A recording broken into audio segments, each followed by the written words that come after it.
Hello, it's Julie Clark here, the childbirth educator, and I train birth and postnatal doulas. Today what I want to have a talk to you about is the microbiome, the gut health of mothers and babies.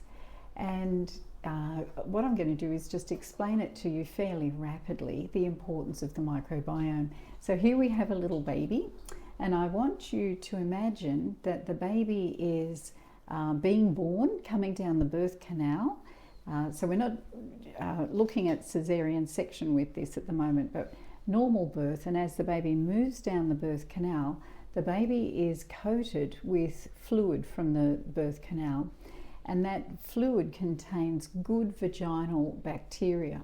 So that goes over the baby as the baby moves down and comes out.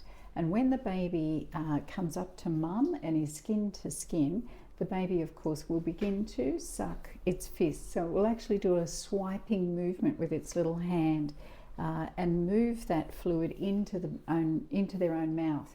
So when they do that, they're actually receiving the first good flora from the vaginal canal.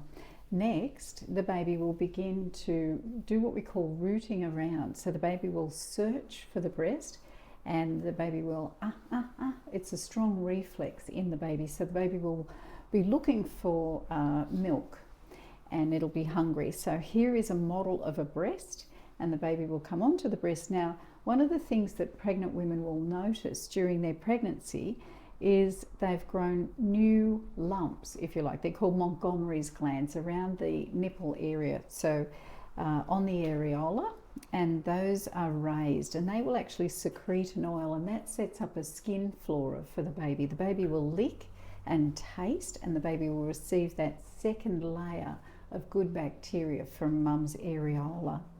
And then the next thing that will happen, of course, is the baby will open up its mouth wide, latch onto the breast and suck and receive colostrum.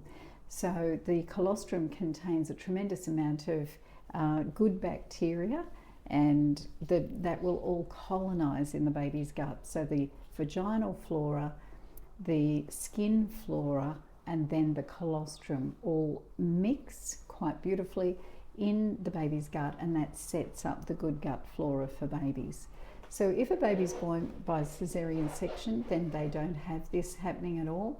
If a baby doesn't get to the breast and doesn't even get to lick or taste and explore around the nipples, then the baby misses out on that.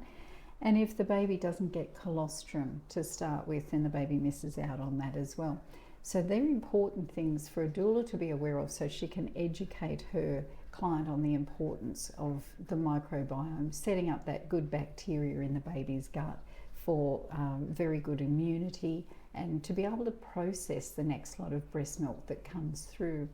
So the gut is responsible for breaking that down and absorbing the nutrients, and that's why we need the good microbiome. Another thing that can actually damage this is if the baby receives formula, soup, juice, water, tea, or anything else that will upset the balance of the microbiome as well.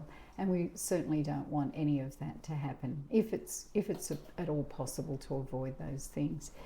So think about your mum, and your mum received her microbiome from her mum, and her mum, your grandma, received it from her mother. So this is intergenerational, and it's very, very important that you received it from your mum and you'll pass it down.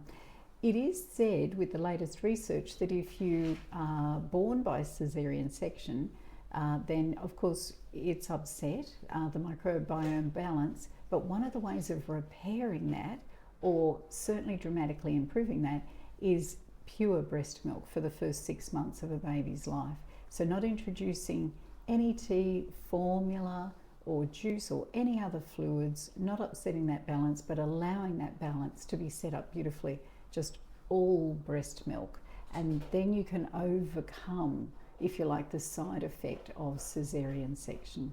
So it's worth looking into, it's worth learning a little bit more about microbiome so that you can explain it to your clients, and so that they can understand the importance of exclusive breastfeeding, and also of normal birth. Why would you be bothered having a normal birth instead of a caesarean section? And this is, of course, one of the many good reasons for aiming for a normal birth.